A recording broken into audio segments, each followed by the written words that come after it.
Welcome to Below the Line, where we talk about working in Hollywood from the crew perspective. My name is Skid. I'm a former assistant director and your host. Today, we're talking about Bosch, the police procedural starring Titus Welliver as LA police detective Harry Bosch. The Amazon Prime series is dropping its 7th and final season tomorrow in full. 8 episodes will be available for immediate binging. At Rotten Tomatoes, the average tomato meter score is 97%. And what's interesting is that the score for season 1 was 83%, but seasons 2 through 6 all come in at 100%. This is one of my favorite shows, and we've assembled a great panel of guests to discuss it. First, Frank Tignini, old friend. You were the key second AD for season 1 and the unit production manager for seasons 2 through 6. Welcome back to Below the Line. Thank you for having me back. Happy to be here. Glad you're here as well, Frank. Next, Patrick Cady. You've rotated as one of the directors of photography for all 7 seasons, and you've directed 6 episodes as well. Thanks for being here today. Thanks for having me. Next, Trey Batchelor, you joined at the end of the first season as a first AD and stuck around for the balance of the show. You also directed an episode in season 6. Welcome. Thank you. And then our final chair, Robert Paulson, you've been the location manager for all 7 seasons. That's correct. Every single episode. Unlike some of the people in this room. So for folks who are not aware, Bosch uses a rotating system for both the director of photography and the first AD. So Patrick and Trey can only speak to every other episode.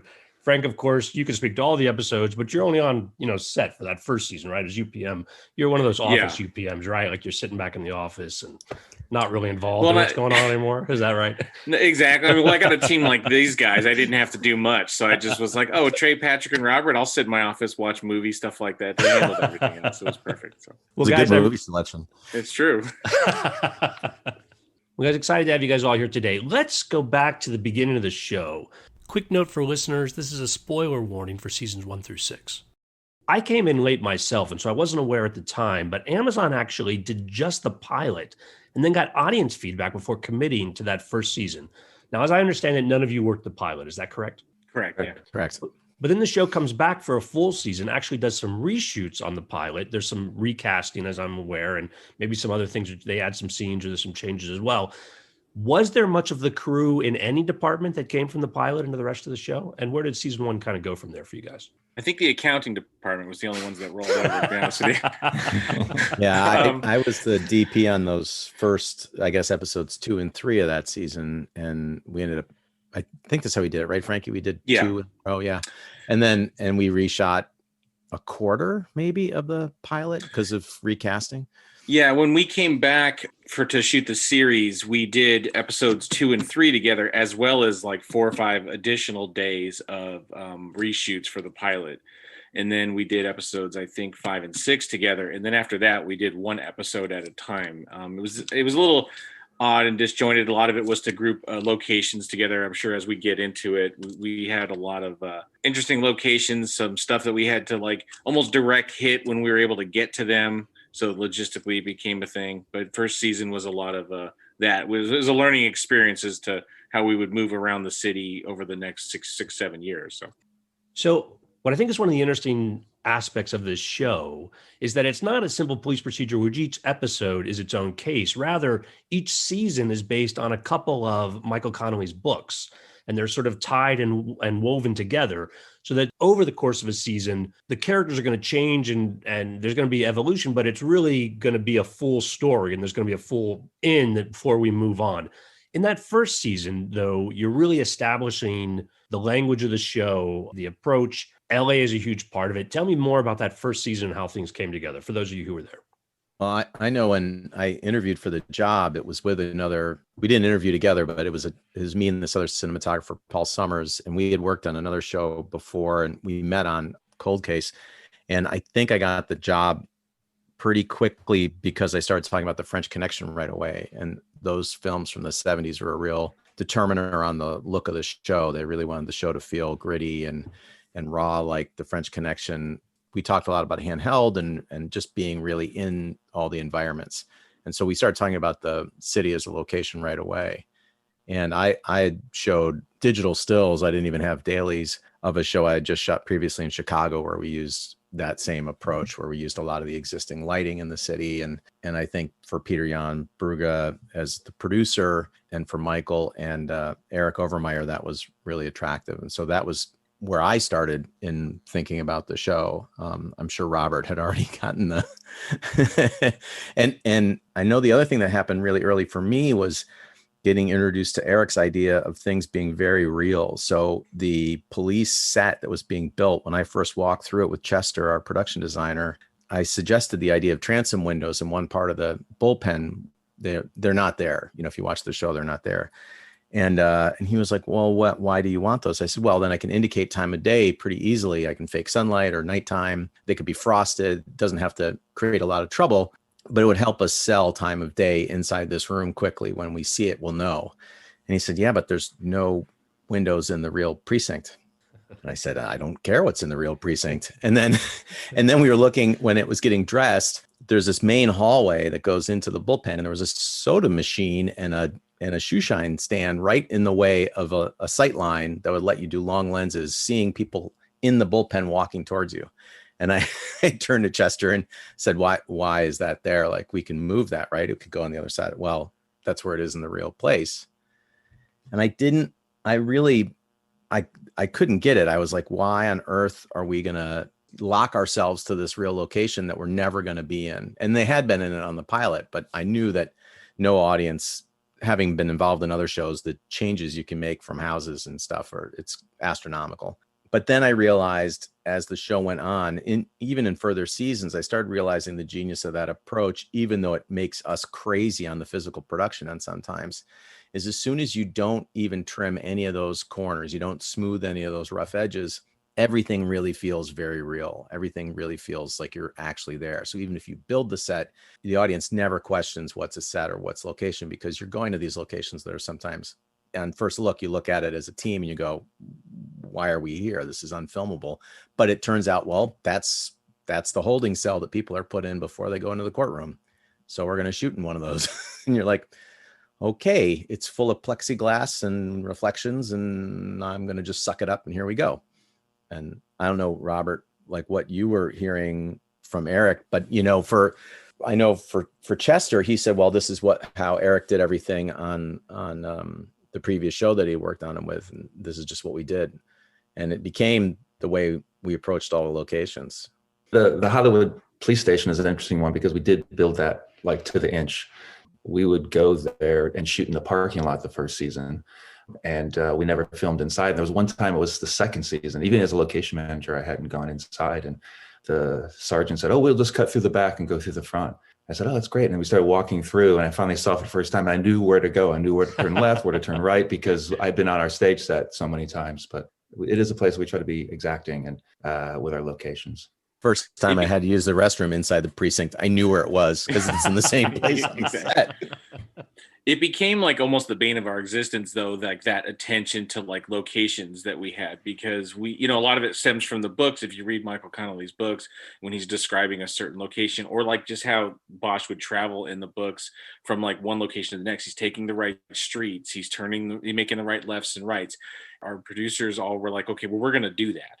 And, much to all of us like going, oh, great. You know what I mean? So like if Bosch is, in seasons 5 or 6, I think, when Eleanor Wish was killed at the farmer's market, they're like, okay, we're going to kill her at the farmer's market. We're like, okay, that's hard. That's a very logistically hard place to film. There's lots of people there. They're not very filming friendly.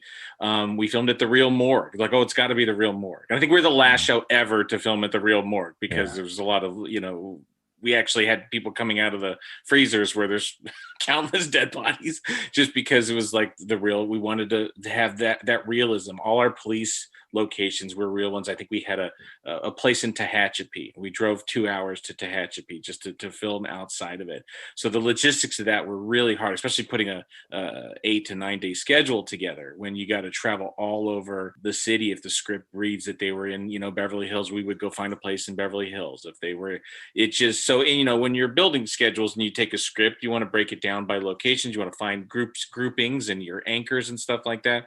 Well, when you got a script that takes you all the way from Orange County all the way to Santa Clarita, you got to make this traveling circus as well as fit in stage stuff there. It becomes almost like a Sisyphean task to do it all, because we stuck to our guns. And I will give like Peter Young, as much as, and he'll probably listen to this, we love him to death and he drove us crazy. He stuck to his guns and he said, This is what we've done since season 1. This is how we're going to do it. We might have, persuaded him a few times to cheat here and there, but it was always a minor cheat. But he pushed us, and definitely Robert and his team, to get us to these like real places. The locations had to be like exact. It was a monumental task. The logistics of the show was probably by far our hardest task, I think. And then, you're putting that, and Trey and Patrick can speak to this as directors of our show. We've now then given them this massive schedule to do sometimes 9-10 pages in a day. As the producer, I didn't let them shoot long either. So they're like, now you got to move 3 times a day. You got to shoot for 8 to 9 pages a day with all these big sequences, and we got to make our day. So it was everyone was kind of getting it from all over the place, but we did it. We're seven seasons through here. So. Well, and building on the locations, what was interesting is that Michael has written all these books, and he has real police technical advisors. So we've had Rick Jackson, who's a famous RHD detective that started with him, and then Tim Marshall was his real partner in life, and then came into the fold with Michael, and then Mitzi Roberts came in as well. So it's interesting just talking about the police station there. So I did 1 episode the first season, then second and third season, and every time we went over there, it was kind of precarious in the position that it's an active police station, so that we shot mainly in the parking lot, but a lot of times, they would have a call or something, or, we have to go inside. And so when we first went there, the police kind of like treated us like, here, these guys are in our way again. And then by season 4, 5, and 6, they actually were welcoming us. And it was hilarious because probably it was around season 3, Robert, that they started coming taking tours on the stage of the police station. So it was an interesting switch, is that it began with, we don't want these guys here, to be like, oh, this is cool, let's go visit their stage. And then when we come over, like we would walk in the bullpen, I think it was season 6, they were all turned around and were talking to us at the real Hollywood police station. So the detail to locations is really important, but the detail to all the police work is really important, because they said we were one of the few shows that actually got the locations, the police, the technical aspect, the procedures all correct. So for me, it was interesting to see it grow from season 1 to season, and even going on to season, the new spinoff, just going back over there. And they're all kind of excited to see us, because they were a little disappointed that, it was our last series, but now we've gone back over and we'll do a couple scenes in the Bosch spinoff, and they're happy to see us again. Well, we're going to talk more about season 7 and the spinoff that's coming. But Trey, what you bring up, I think it's a very interesting sort of development of the show where, again, at first I think you're going to be typical filming in the way, but over time, and from what you're saying, I think the attention to realism, both in the locations and also in the police procedures themselves, has sold you to the people that the show is about. And now they're actually welcoming you as putting out an image of the show that they both appreciate and like. What other changes over the seasons did you guys notice? What other developments were there, or what might have gotten easier in doing this work? I can say the Bosch House, one of our biggest locations is the Bosch House. In season 1, it's this little house that's on a cliff that has a great view, and it's it's well known in the book. We just said, how are we going to shoot this? We have all these big trucks, and how are we going to get the equipment up there? And we would have meetings upon meetings to get up there, and we were going to film it one time for 3 episodes and do a lot of crossboarding.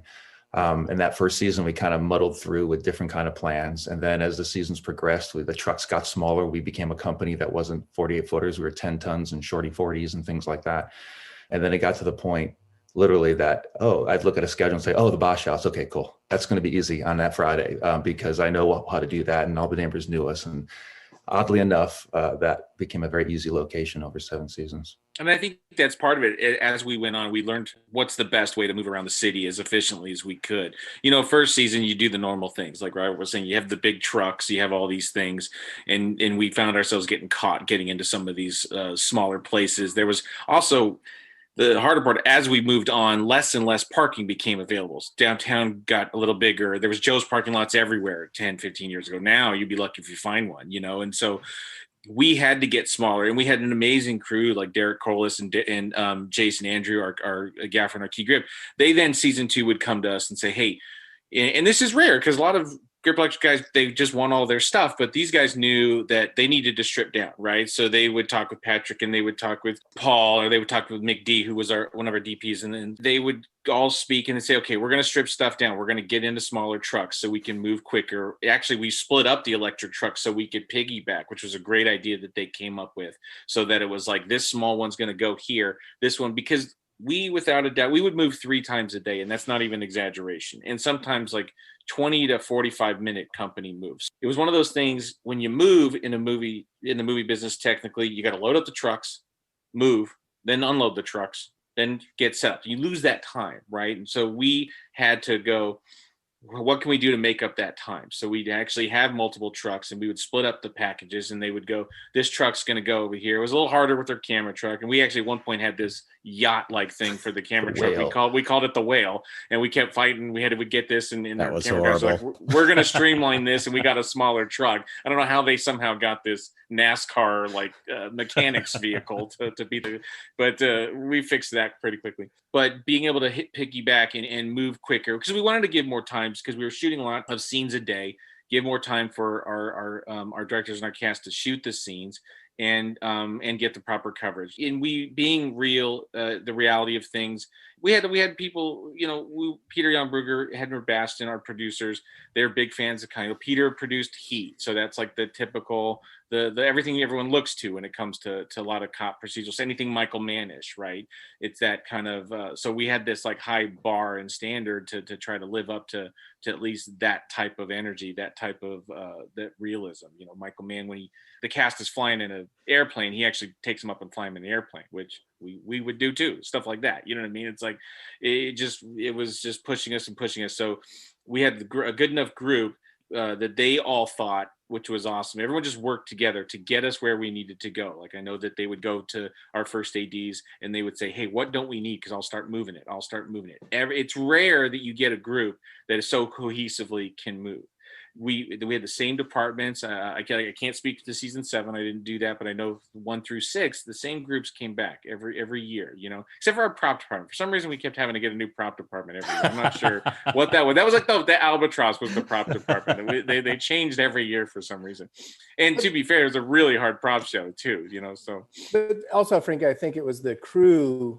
We started off with the key ones, but even the crew members evolved over time, and some left because they didn't like the pace of the show and the move, and we kind of kept evolving the crew, because you have to have a mindset when you come to work. It's not a stage show, it's not a feature. You need Danny Brown.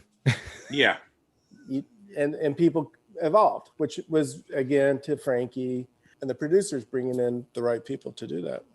When I think of something that epitomizes the show, I think it's the way we ended up shooting cars. Shooting cars is normally a nightmare. Producers, directors, no one wants to go on a trailer. You want to figure out some way to do it where you stay on stage, right? Because how do you make any company move or any technical change the same as just rolling from one set to another set on a stage? Because that's, to keep your schedule, you have to think that way. And we had this issue come up in, was it season 2 or 3, where Maddie was going to start driving. And she really just had gotten her license. And so we ended up going, and this is the smart producing thing, we ended up going with the pod, what we call the pod car, which is, she isn't driving the car. There's a stunt driver on the roof of the car in this special rig driving the car.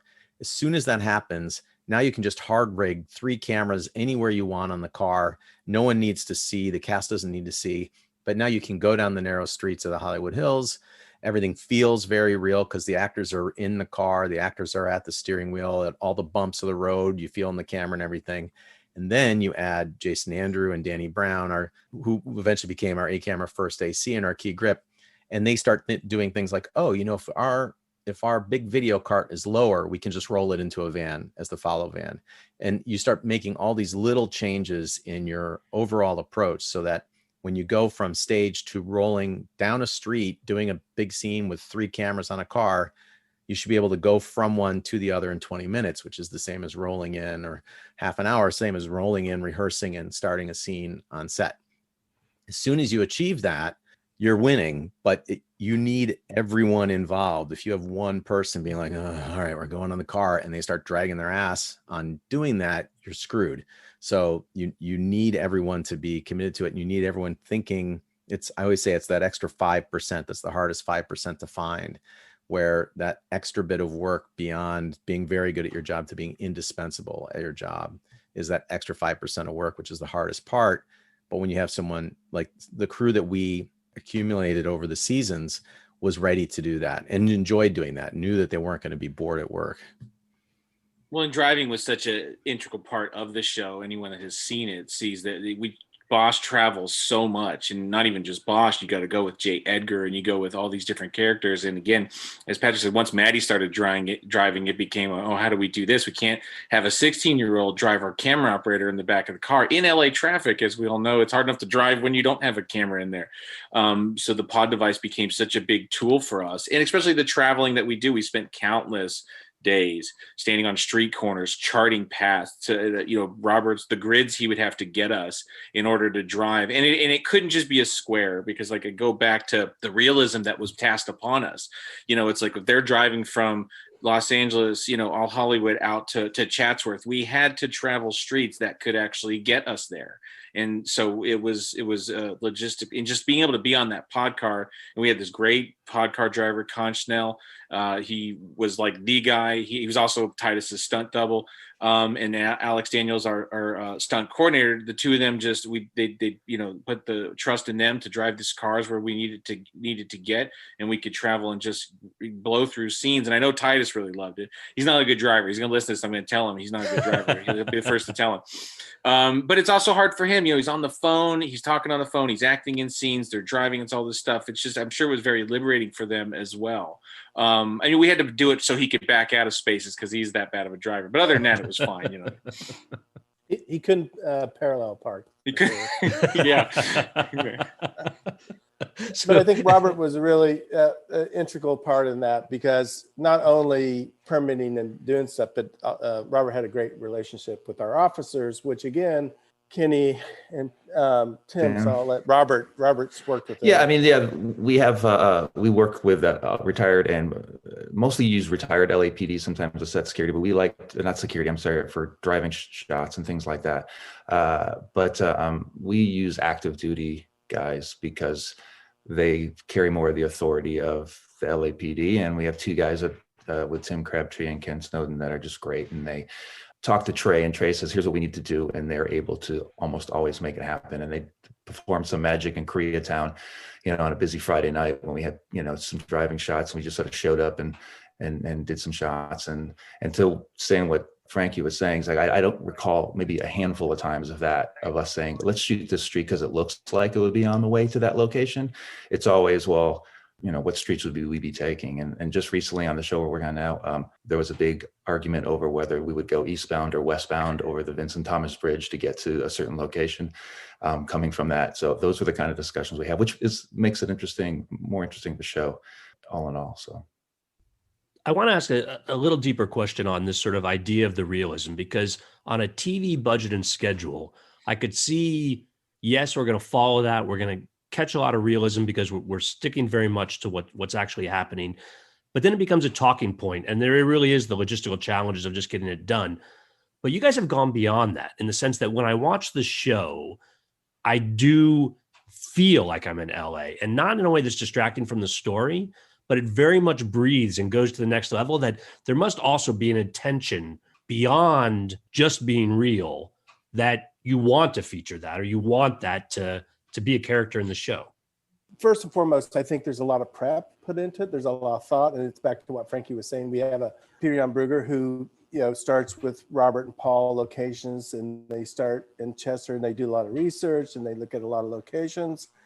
And then I think the mantra is don't ever change the look of the city, so we try to enhance that. And one of the interesting things, which Patrick can talk to, is when we started, it was a lot less LED lights in the city, and then they started going to LEDs, and then the cameras started getting, from 2K to 4K, then 8K.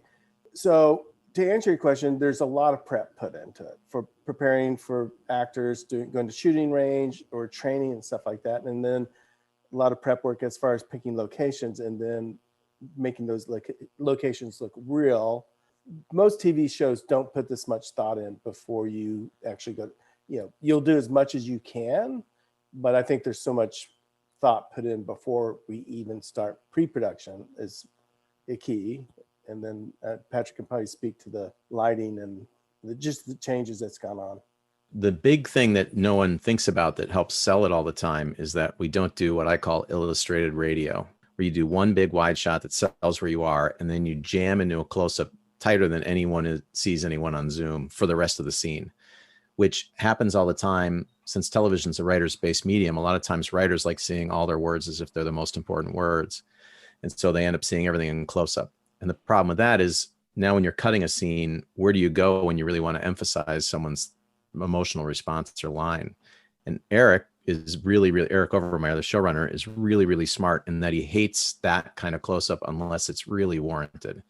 So the funny thing is, as a cinematographer and an AD, Trey and I would have to explain to directors that it's okay that the closest you get to anyone is like a medium wide shot for most of the scenes until you really need this other thing. And then if you combine that, to get geeky, if you combine that with a realistic stop, so like a 4 or 5, 6, you just start seeing the environments on top of everyone all the time.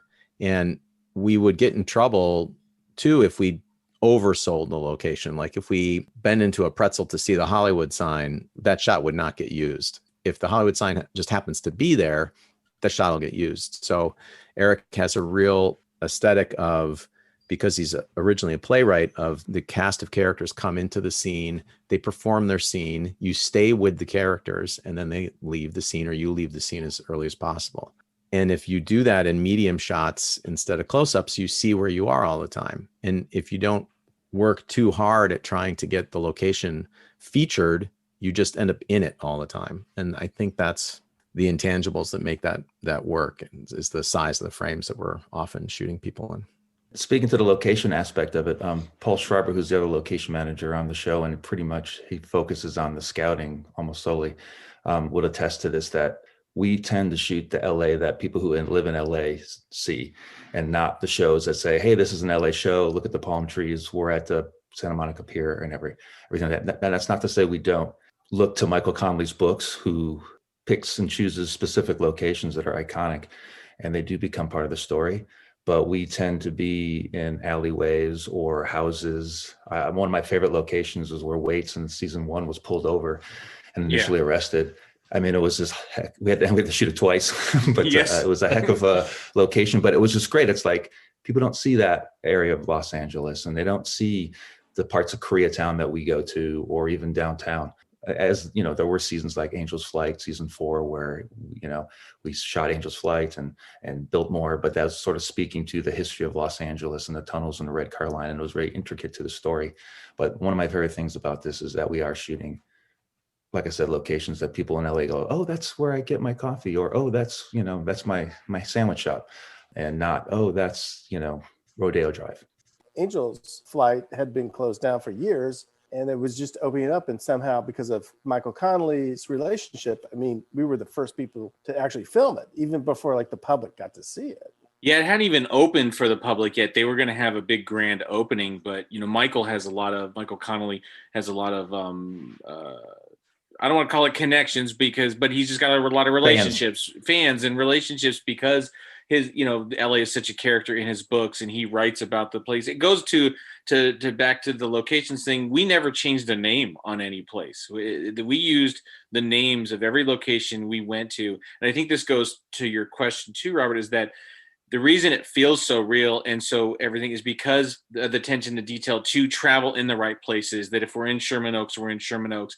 And to go, and I think it was Trey that said it, we did cater to, we wanted to make sure that if you were from California, from Los Angeles, you knew that we were going in the right places or we were traveling in the right directions, which did cause arguments amongst us and the other producers, because we're like, no one in Ohio gives a shit. Like, but then someone would counter, but the person who in Burbank does. And we're like, okay, you know what I mean? So we catch ourselves, because sometimes we're just like, this is going to be too hard. But we all did it. Like every one of us at some point was like, why don't we just do this? And then someone would counter. And then I was like, wait, 2 seconds ago, you were arguing not to do it this way either. But then we all, because it comes back to us all going, this is the right way to do it. People comment on this. So if we start compromising in order to make it easier for us, then we're going to do a disservice to the show we're trying to make, because that's not what it is. And getting into these places, like I go back to the morgue, like no one ever filmed at the morgue again after we did. Not because we had a bad experience, but because it was like I don't know that anyone filmed it in it prior either. It's one of those things where we were able to kind of get in and do things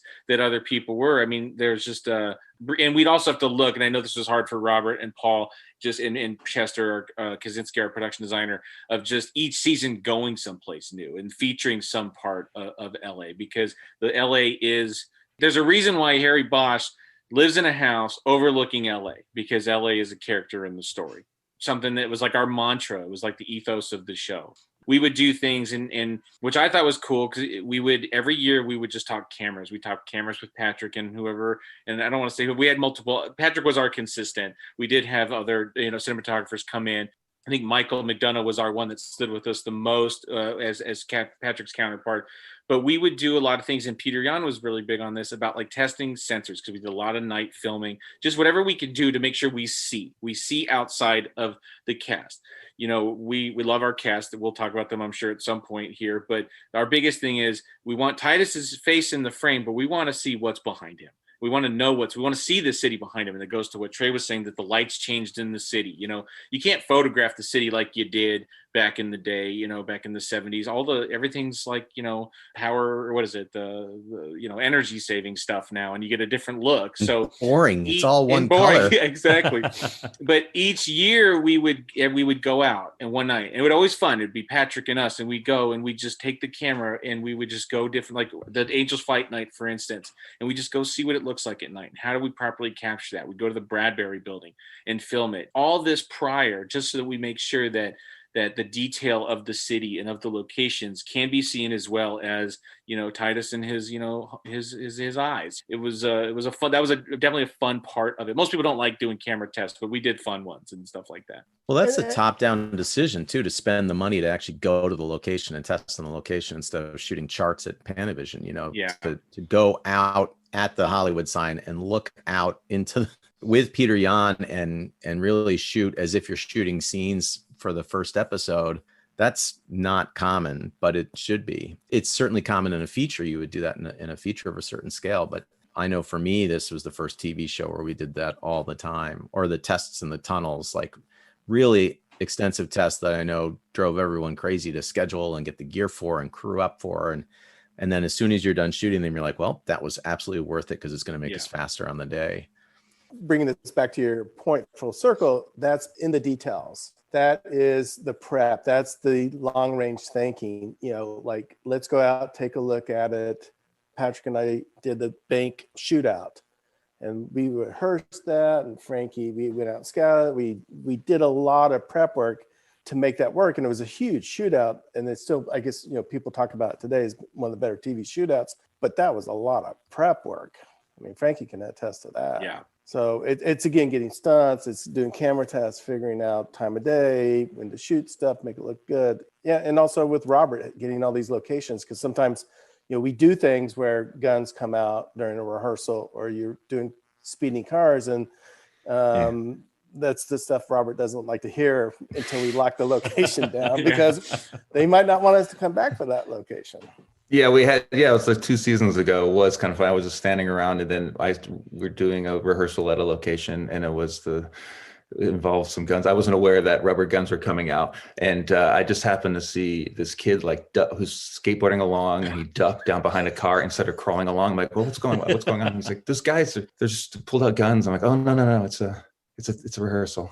It was permitted for that. I just wasn't aware. What scene was that? That was for the guys in Northridge. The we were doing the Sovereigns. Those right, yeah, the Sovereigns. The Yeah, Sovereigns, yeah. yeah. Thank God that was shootout scene for that. That's Ian did that. That was Ian's episode. Thank you. That wasn't me. Yeah, it was Ian. Yeah. And so I told him, listen, they're saying bang, bang, bang. So that's usually bad guys don't say bang, bang. That's a good sign. I felt bad for the kid. You know, in talking about specific scenes, I recall that in season 5, when Bosch goes undercover, where'd you guys film that stuff? Chester in our art department did an amazing job building a compound out in Agua Dulce, which we used as the Salton Sea. And then we actually went to the Salton Sea just for their airstrip and to do all the loading up of the airplanes and stuff like that, because there was a need to be flying over the actual Salton Sea when we did that kind of stuff. So, and in and around town, a lot of the shill runs, but a lot of it was out in Agua Dulce, and then the airstrip was in Salton Sea. We learned from our mistakes too. So first season we did it right. We kind of went to Vegas at the end, and we did like a really quick 24-hour shoot in Vegas. Season 2 we went to Vegas right in the middle of the season, which was really hard. And the reason behind that was in the story, he goes to Vegas in those episodes. So we went and actually did a shoot in Vegas, which was really hard to go to Vegas, shoot, then come back, while you're filming. We had 4 different directors that had to rotate through. So after that, we were like, okay, going in the middle of the season is really tough. We're not like a normal network show that airs. We're not hitting an air date. They haven't decided when we're air date. So the next season, and anytime we went on location, we always orchestrated it that we'd go at the end. And then I think the season after that, we went to Catalina Island. Then we went to Borrego Springs, and then we went to Salton Sea. So we always kind of do it at the end, and it became like a farewell kind of to the crew. We'd all go on location for one last kind of hurrah and stuff like that. So it was kind of fun. Yeah, and a sexy place like Salton Sea. Salton Sea. I know there's a book where he goes to Macau, China. We kept trying to push that we would do that, but they didn't bite on it yet. That became Monterey Park. Exactly. That season. We're like, yeah. We couldn't get that realism in, but we tried. Yeah. Any other favorite locations or challenging sequences on this? I mean, again, with 6 seasons or even, the 7th season for all of you, there's a lot to draw on, but what are the ones that really stick in your minds that you want to tell that story? Well, shooting in the subway system was a thing. And that was something that we tested really extensively before we did it. And that test was a hint at how hard it was going to be to work down there. And we had to extend the existing subway ends at 100 yards or something. We had to make it feel like it kept going. So we had to figure out, could we do some vanishing point tricks with lights and things like that to make it seem like it was a longer tunnel than it really was, and would we get away with that? The advantage of that was it was directed by Ernest Dickerson, who's a famous, wonderful cinematographer who used to shoot for Spike Lee, and he's an amazing director. And so it was, when he tells you it's going to be a certain way, it's going to be that way. And so when we were able to test that and figure out a look for that's very film noir, but yeah, getting down into a closed tunnel with a full company is a bit of a thing. You need people who are ready to do that. Luckily, we have that crew.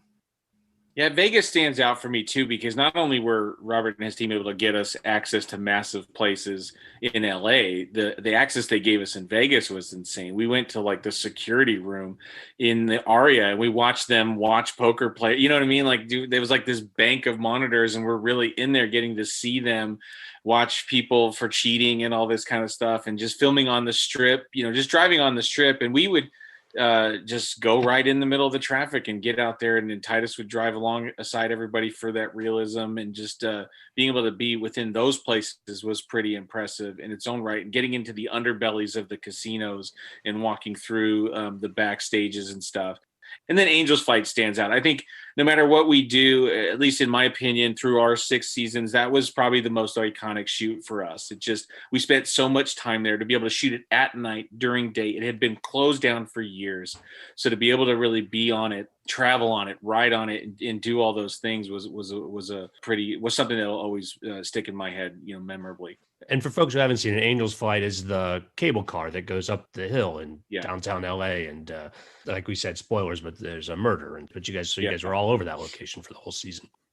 For And me, it's it's not so much a specific location because they're all my babies, and I Yeah. don't like to pick a favorite. But for season 1 is my favorite season, and the reason why is that this show's been on so long that LA has changed so dramatically in the 7 years, and for me, that really captures the LA that I loved and knew and all that. And the 6th Street Bridge, we shot a man point blank in the face underneath there, and that bridge doesn't exist anymore. Yeah. Sun Chemical down there. A lot of those warehouses are now condominiums and lofts and things like that. And LA's not known for preserving its buildings, and a lot of things have been torn down and newer things have been built. So, I mean, that's progress, but the first season really, in fact, we're for the spinoff we're doing now, we have this location we're going to shoot. And I turned to Peter Yan, I said, this is a season 1 location. He's like, oh yeah. It's alleys and fire escapes and rooftops and things like that. And it was just cool. So that would be my favorite.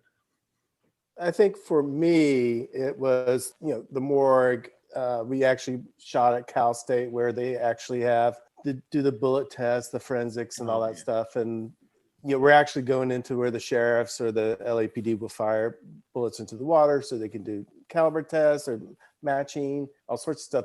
So we've been a lot of cool places that you don't get access to that you get to see, but it's probably shooting in the gang areas. One season we had, and I'll have to ask Robert the street we were on, but essentially we had gone there during the day and it was always a little rowdy in the day. Robert, what part of town 54th, is this? I think, 45th or 54th, I forget. It's on that way.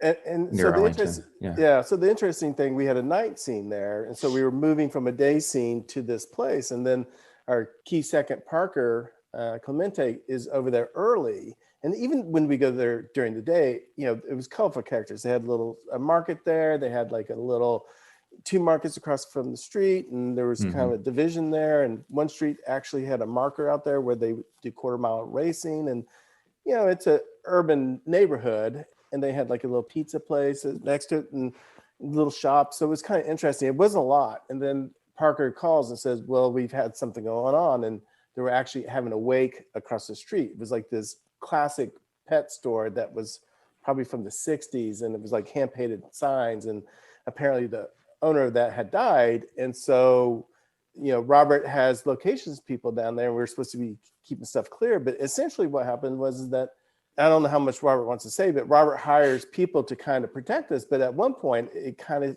started getting a little hairy down there because we were in their neighborhood trying to film, and cars were pulling up for this wake, and they were, drinking was happening. And it was a surreal moment. At one point, a guy drives by on a motorized bicycle, and smoke is pulling up, and he's wearing like this face hockey mask, and the smoke is just putting everywhere. And it's like 2:00 in the morning. I call Frankie and I go, it's kind of feeling a little hairy here. Patrick, you were there for that, right? I was starting to think of all the stories my technician friends had, because I came up working in music videos in the 90s.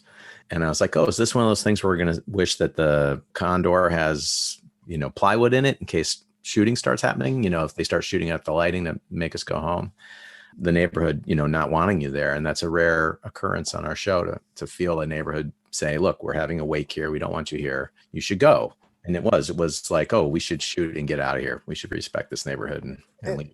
And so at one point, literally, we have our officers with us, and all of a sudden I turn, and there's like 8 or 6 gang officers coming down because they could hear the screaming and yelling. And I go, what are you guys doing here? They go, oh, we're just on they were doing surveillance down the street, and they came over because they heard all the screaming and yelling. So it was a little tense there. And at one point, I had to tell the director, we got to shoot, we got to go home. And I had called Frankie, it was like 2:00 in the morning, and he goes, if it's bad, just pull the plug, go home. But Robert does hire people in the neighborhood that knows the gangs and the politics. And I'll let Robert talk to that in a minute about that. But the funny thing is that, it was tense. We got out of there, and I was like, because ultimately I'm responsible for everybody's safety. And you have no idea what's going to happen. So we got out of there, and in typical Bosch fashion, we decided we need to write a scene about that and put it in next year. So we had to go back down there, recreate that scene. It was so memorable. We had to get our own guy on a motorized bicycle to drive around and harass the characters in the exact same spot. So we created our own wake. put our own guy on a motorcycle. Like, it's just the silly things that we do. And then the reason why it was I was like, to be fair, when we came back, emotions were way more welcoming. Obviously, we caught them at a bad time the first time we got there, and it was a very lovely experience. I know a lot had to do with Robert and his connections, the people down there and all that stuff. And they were very welcoming and made us feel very safe the second time around. Yeah, that was an anomalous situation. We filmed in South Los Angeles and other areas, in East Los Angeles, areas that people are stereotypically consider bad parts of the neighborhood. But 90% of the people welcome us with open arms, and I do like to hire neighborhood liaisons, as we like to call them, people who, and a lot of these guys were maybe gangsters back in the day. The 90s, 80s gangster lifestyle, isn't the same, but these guys now are respectable and they have jobs, and they're technicians for us. And I literally have a map. There's a great Google map, the gangs of Los Angeles, and you will know. I mean, the issue with that specific location is the south side of the street was Crips and the north side of the streets were Bloods, and we had hired our friends in the Crip neighborhood, and then the people who came up were Bloods. And then when we turned to them to say, hey, can you go talk to those guys?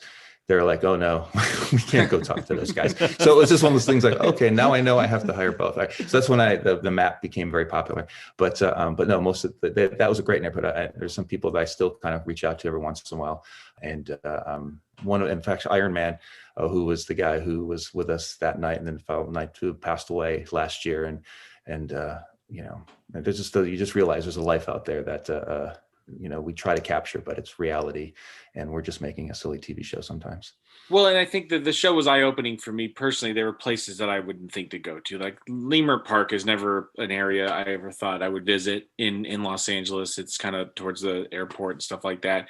And we filmed down there, and there's this amazing bookstore. I still order books from there today. There's an amazing coffee shop that's right there. You get kind of like lost in like your own little areas, because LA is big and it's so diverse, and there's a lot of it's quadrants, right? Like you got like blocks of like your little areas, and you stay in. You don't realize what's out there, and there's so much more.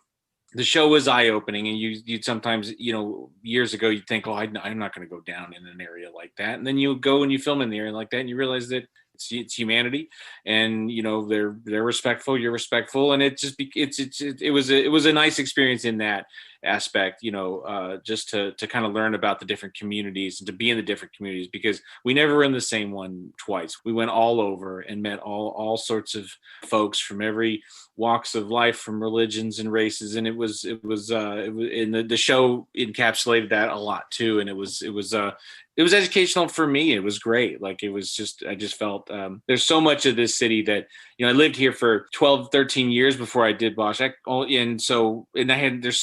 only gone to the same places. You know what I mean? It never the show was eye opening to me, to all those really great places around the city that it's okay to go to. That we're all neighbors. It's important that it taught me that, coming from Arizona and stuff like that. You guys had a lot of crew consistency, as you alluded to earlier.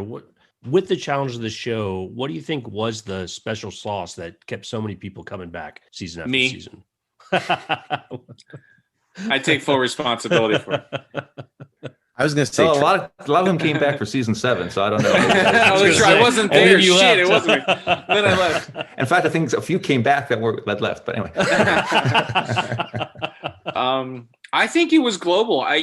We all, like, as you can see, like the four of us here are friends, and that's rare, especially after you get sick of each other on shows, especially on long, 7 years of a show, and people come and go. But we got to know each other as not only, workers, but just socially, and you start to respect each other, and you want to come back and work with each other. And I think that became it. It's like we all respected each other. We all treated each other, respected everyone's voice. And I think that goes a long way. It's a hard job. No matter, we've got thousands and thousands of hours and years of, not thousands of years, but decades of experience.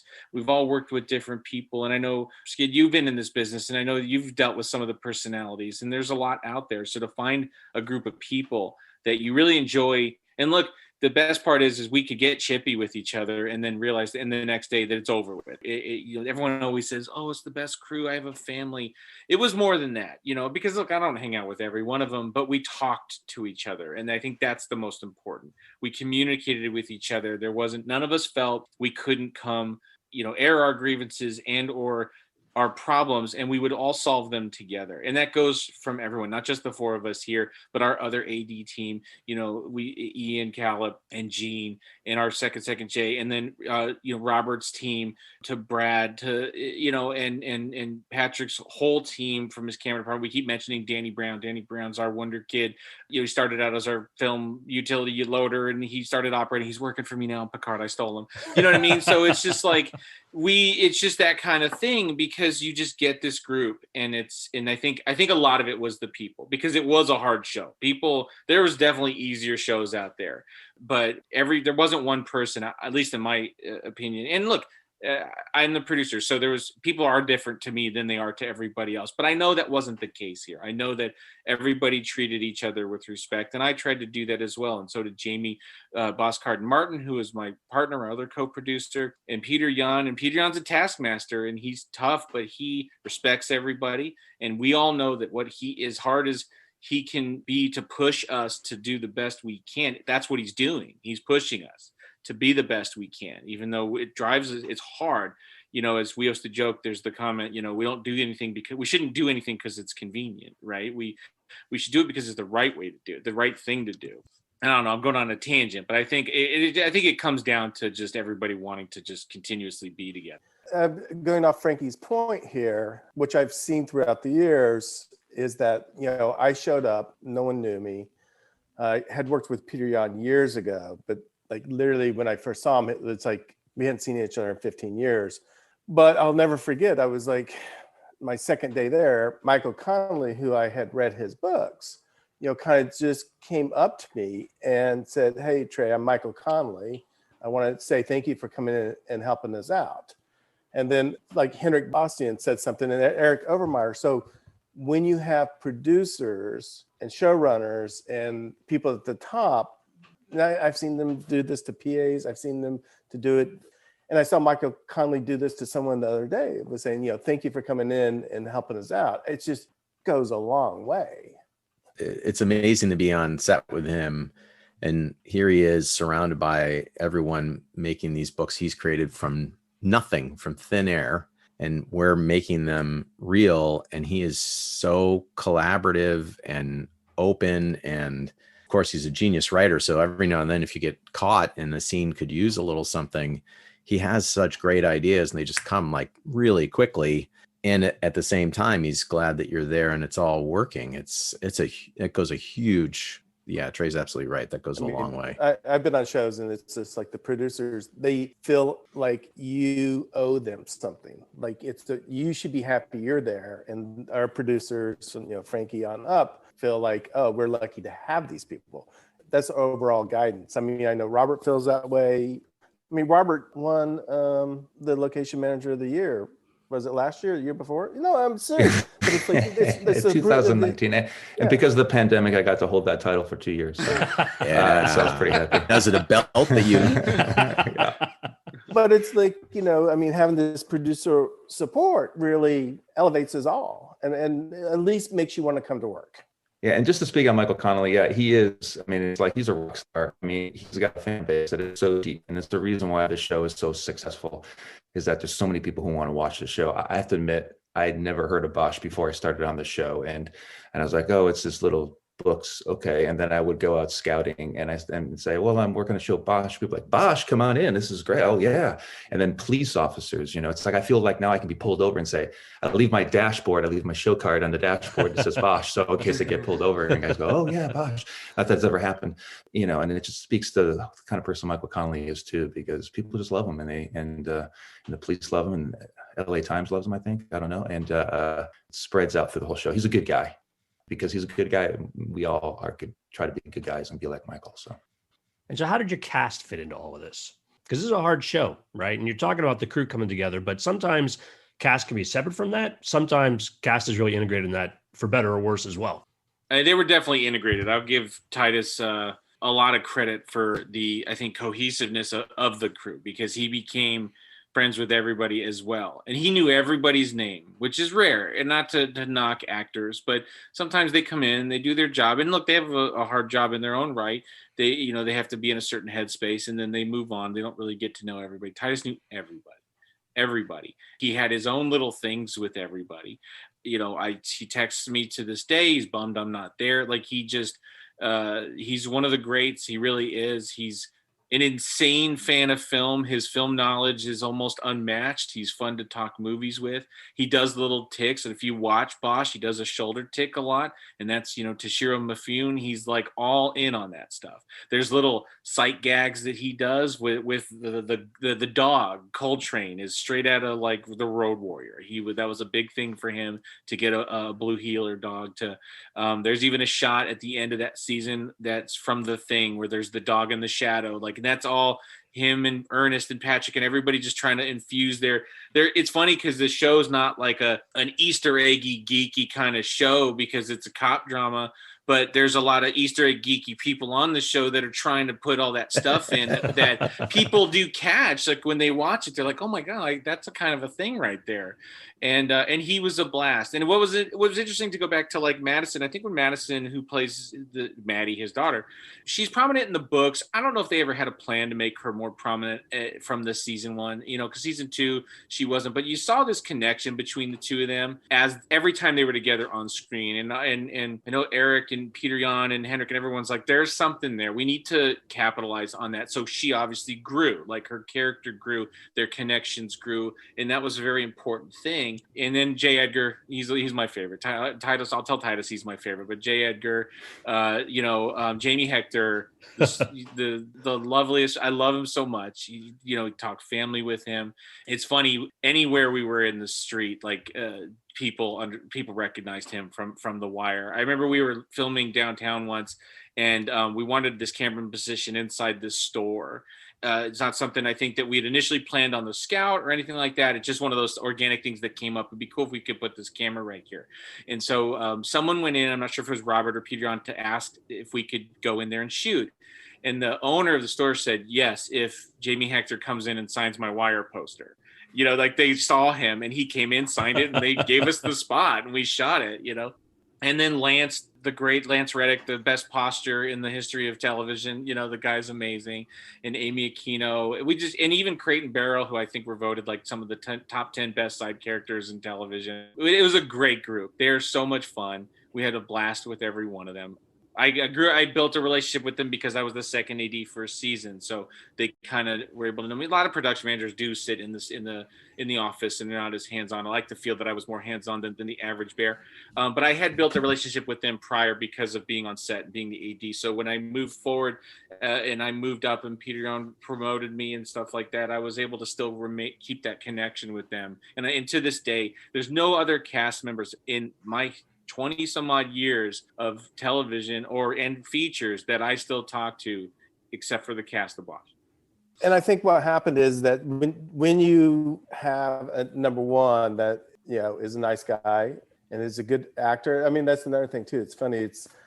These actors have to come prepared. They need to know their lines, bring something, because again, back to logistics, we're 3 location moves.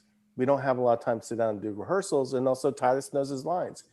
Frankie and I worked on another show, Longmire, and they actually had rules that when you came to work as an actor, then bring your phone, do certain stuff. And ultimately we kind of used that last year because of COVID, and good actors draw good actors. So I think it's, we've had some great actors. And it's just because of Lance and Jamie and Titus and Amy. And again, it's, they know they're going to get their featured well. They're not going to look like an idiot. They're not going to be something, sometimes you'll do these network TV shows and it's like, oh my God, they used that take or whatever. Whereas this was an actor show. So I think that's really helped out the casting. Yeah, the material is strong and the cast is deep and they've got each other's backs. And I cannot imagine anyone but Titus and Jamie as those characters. They're just so perfect and so good together. Yeah, it was a real treat all the time to see all these performances and the depth at which people are thinking about those parts and the things they're thinking about. It's not just It's not just surface work, they're coming in really prepared. It's huge. And the crew sees that, and then suddenly, everything's starting to stack on itself. You're trying to build that. It's like pushing something downhill, and it just gains momentum because everyone is seeing everyone's come to work and likes being there. It's a big deal. Turning our attention to season 7, we're not going to do any spoilers, but what should people be watching for in this new season? Surprises. Every other episode is freaking awesome. So no, he can take that as a compliment or not. I don't know.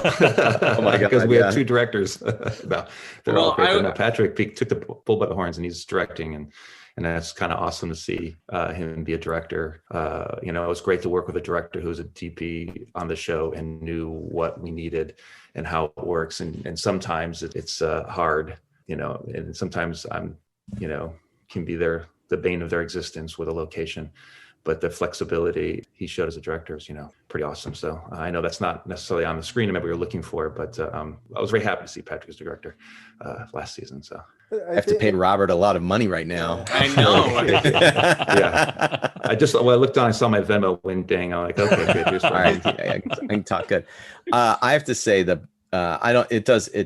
it's veering away from that question into the idea of the show again, but the brain trust is what I always call it. It's that small group as a cinematographer you hope you're part of, and as a director you need. And there's like 4 key people standing around the monitors looking at the performances with you as the director. And it's Trey, who's another director. So you've got an AD who's a director, and it's the writer or the writer who's covering all the episodes and knows everything about the show. So any little question comes up, you're going to get the answer to that. And then it's the cinematographer being right there with you too, so that everyone knows what the scene is about, what you're trying to get to, and can be guided to it. Then your job is not to screw it up as the director. Your job is to, well, okay, what's the one sentence I should say to the one person about the scene that'll make it better? And if there isn't anything to say, I should shut up and let them do their thing, which I'm trying to get better at. Season 7 had its own challenge because of COVID. We had a lot of things and we learned along the way. And so we really had to adapt our production, the way we handled it and did logistics. And so I think what's exciting about the show is that hopefully you'll watch it and you won't really see anything from an outside perspective that's changed, but just knowing that a lot of times it was really tough getting things, location. I mean, we had to, everything we've talked about for 6 years, we had to do double. We had to lock locations even further down. And I think season 7, so with the logistics and all the stuff being difficult, I think we were able to pull off stuff, and it's really, you don't know where the series is going to go. You start off in one direction, and by the end of the series, it's gone in 3 different directions. And I think that's going to be exciting if people can, I knew that was going to happen. No, oh my God, that happened? Without saying too much, it's really Bosch. It's a different season versus the other 6. Yeah, story-wise, that people going into the season, fans thought this was going to be the last we were going to see of Bosch. And so the storylines are pretty intense for some of the characters this season. As the story moves along, we have storylines that have to be tied up. I mean, the show's been going for 7 seasons, and characters have developed. I mean, people who were just background characters have become, integral to the show, and everyone is treated even-handedly. And it's also a little shorter, a couple of episodes shorter this past season. But now I think the fans can watch it knowing okay, this is really now telling the story of, where we're going, where is this storyline going to go beyond this, and they will get a satisfying transition from what Bosch is and what Bosch will become. It's the gift that you're shooting the final season. It's the final season. That's a real gift. I've only had it on one other show, and it made a difference on that show too. And suddenly all bets are off on what's going to happen to who and where the show's going to go. So that's what I would say to the audience is buckle up, get ready, and pace yourself, because there's only 8 episodes. So it's going to be hard not to binge the whole thing in a weekend, but spread it out a little. Well, fans will also be relieved to know, because it's not a secret anymore, and Robert, you alluded to it, there is going to be a spinoff. And what I've read of the description, that's all I know about it, that Bosch, now retired, works as an investigator for defense attorney Honey Chandler, who, as folks know, has been antagonist and an ally of our main character over the course of these 7 seasons. Trey, you probably have more of this fresh in mind than any of us. I mean, I've read the first script, but I was going to let Robert take this question. Well, I mean, I think we're all nervous in our seat because actually the description you read is greater than the description I've been privy to. I mean, I've always only read as we go on to the next chapter of Bosch's life. I think people, who read the books, the fans who read the books, knows the direction that this character has taken over the course of his career. I mean, really, in reality, of the 20 some odd books, a minority portion of them, Bosch is a Hollywood police detective, if I'm correct. And he's been a consultant with other police departments, been a private eye. He's done a bunch of different things. I think what's going to be interesting, we are definitely using future books always. I mean, you gotta go to source materials. I mean, we all know Game of Thrones tanked when they stopped using the books. So we will always use Michael's books. But, listen, Mimi Rogers is a character, and one of my favorite seasons as well is when, I forget which was 4 or 5, where Bosch had to hire her as his attorney. Yeah. And that was just great. I'm like, oh, this is great because they hate each other. And so that dynamic, I think, is going to be great in this season. And Maddie, her character grew, and, she's got a lot of great stuff that's going to happen. So yeah, I'll speak in pronouns and adverbs, but it's going to be a pretty good season. Madison has really risen as an actor as we've watched her grow up on the show, and see her and Titus working together is always really wonderful. I mean, the one thing I guess we can talk to is this is not Bosch 8. This is a Bosch spinoff. And so we did make some changes. Unfortunately, Frankie took most of the Bosch crew anyway, so we had to make changes. So we have new DPs. Zetna Fuentes is our pilot director.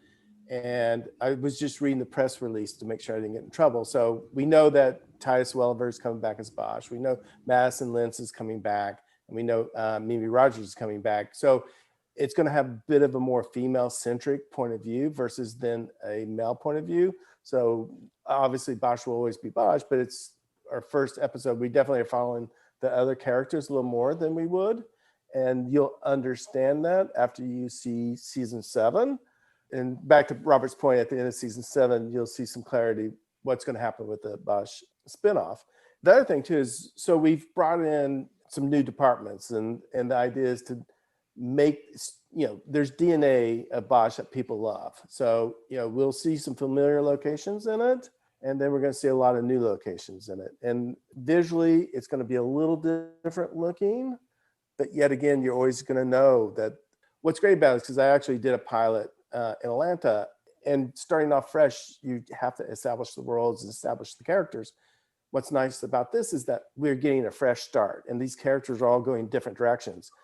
And we bringing in, some of the new people in the art department, a new costume department. We're having our same grip department back, and a new electric department. And a lot of it's just some people, have, like I said, Frankie has taken, or they've gone on a project. So there's going to be a new, fresh look to this, and we're all excited. I mean, we're literally in the process of pre-production, so ultimately we won't really know what this is going to look like until we finish that first episode. And then Patrick's going to come in and do episodes 2 and 4, and so it's exciting. We're still learning and figuring out, as Robert can tell you. Yeah, it's a nice balance. Like I said, I think I said earlier that there was a location that reminded me of season 1. But then there's also locations we never would have dreamed of going into in seasons 2 through 7, because the stories would never take us to those types of locations. And that's what's kind of cool. It's a different case. It's not, someone got murdered somewhere in Hollywood and things get spun off. It's like you can go deeper and go with different types of characters and that kind of stuff. So you'll see new types of characters coming in and out. Well, I guess it'll be another year before we see it. It's actually not on Amazon Prime, but on IMDb Pro channel Prime. I'm not completely familiar with how that's all set up. Is there going to be anything different about actually viewing it or its access to folks? Yeah, it's interesting because, I mean, originally the way it was pitched is that IMDb TV, if you go on there, they do have shows right now, but they want to get into the streaming AVOD business, advertise video on demand. And so we will have breaks in it. Now, how specific, we are writing for breaks, and we're completely outside the bubble. So we're dealing with a new studio as well, which is a big change for us because we have to learn that whole process. And originally I was told that they wanted to use this to launch IMDb TV. So I think the idea is, and Frankie might know more about this because he follows better but I think they want to do original content for Yeah. IMDb TV and grow that, because everybody wants to get into AVOD. Advertising video on demand is like the next big thing. Everybody's. It's funny to Well, me. it's The like- next big thing is television with ads. Free TV, guys. It's come full circle, hasn't it? Yeah, exactly. The horrible 5-act structure. I hope doesn't come Gen back. Z's like, Dad, Wrong. there's What are there's these free things? television. Well, my son actually likes commercials. I don't know. That's because he's never had commercials. You know, it was always Sure. Netflix or something. He goes, these commercials are great. Being in pre-production has been sort of a challenge in that IMDb TV is owned by Amazon. So you keep thinking like, well, we're Amazon, but it's not. We're a different studio. We're different, so, and we have to keep telling everyone it's the news show. There is no, last season we did this. I mean, even to getting the minutia is like W-9s that accounting doesn't have, that we've played people we've paid for 7 seasons, and we have to go back to them, the owner of the Bosch House, and say, hey, we need your W-9 again, because we don't have it. So it is new. Like you said, it's ad supported, so they'll know that. And I think that is the thing. It's a popular show. It got a lot of people. My understanding is the reason why, it went beyond transparent and all those critical darlings is because people of a certain age even would sign up for Amazon Prime to watch our show. And it was the #1 new subscriber draw. And I think they can take that and slide it over to another division and hope that will bring people over too, especially people who want to see it without ads. But eventually my understanding is it will be on Amazon Prime too. It just will show in a weekly basis, dropping week by week on IMDb TV. And then after that, at some point, it'll be on Prime. Well, when that show comes out, I hope all of you will come back and talk about it, except for you, Frank, since obviously Yeah, you I have won't nothing be to do there. with it. That's, but the We'll rest of bring you, Jamie. please. Yeah, I guess in that, Trey, you said something earlier, and I guess my final question for you guys, because you're all friends. So besides stealing a lot of your crew to go work on Picard, is there anything else Frank did to make season 7 harder for you guys, like sort of in his departure? Well, now finding I got paid the whole time when I didn't. No, I'm just kidding. we since he had left, I had voted, or I kind of pushed the boat to have him in fantasy football. And he was like, at first he was like, no, I don't belong there. And so like private text message, I said, stop being a wimp, just play with us. And so probably the biggest thing was we played fantasy football with him last year so that we kept connection with him, but he still complained about the season. Yeah. So to give context, we created a Bosch fantasy football league, and it was a lot of different crew members. So yes, I departed the show. So we thought it was the final season. I went on to another show for 3 seasons because that happens in this business. And then I didn't know of a spinoff at the time. So it's a little bittersweet. I'm not there with these guys in the final season. It was kind of tough. But when we were getting ready to do this new fantasy football league season, I was like, well, I should bow out. I mean, it's the Bosch league. I'm not on there. And Trey's like, you will always be part of Bosch. This is your league too, and you're going to be on it. And then you might have called me a couple of little bad words after that. Definitely. Definitely did call me some. Yeah. Well, guys, this has been a real pleasure talking about. Thanks so much for being on the show today. Thanks for having us. Thank you for having us. Thank you. Listeners, I hope you enjoyed this episode as much as I did. And be sure to check out Season 7 on Amazon Prime when it debuts tomorrow. Please subscribe if you haven't already. And also, please rate us wherever you get your podcasts. It helps us reach new listeners. New listeners, it's easy to peruse all of our back episodes on the website, belowtheline.biz. That's B-I-Z. All episodes of the podcast are also now on IMDb, so it's easy to cross-reference the film credits of my guests. If you've got questions or comments, you can send email to skid, S-K-I-D, at belowtheline.biz. If you're on Facebook, you can find photos and other behind-the-scenes materials at Podcast Below the Line. And finally, you can follow the podcast on Twitter and Instagram. It's at Pod Below the Line. Thanks to Curtis Five for our music and John Wan for our logo. The logo is available on t-shirts, mugs, and stickers at redbubble.com. Take care and join us again next week for a new episode of Below the Line.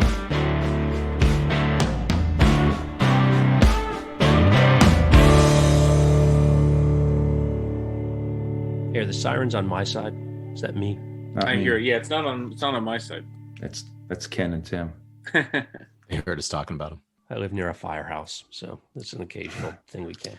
That was the other bonus of the police parking lot is the fire trucks also go through it. So Yes. can't stage anything where you might want to stage it. No. Yeah, it's right next to a firehouse. So then those gates open and usually they go out the front, but they would come in the back. hook and ladders, everything, sheriff buses that are picking up the jail inmates, I should say. And we also like to go to that too. We employed a lot of like real police officers in uniforms, especially when we were in that parking lot, and they made a decision, the LAPD, which I thought was smart, for us not to dress extras and have them walking around back there, because it is a live, real life police station. So they said, well, we started, which was good for them too. It was extra money for those guys and all that kind of stuff too. But so anyone in a uniform you ever see walking around within the exterior police station is a real police officer. And we tried to utilize them a lot on our crime scenes as well.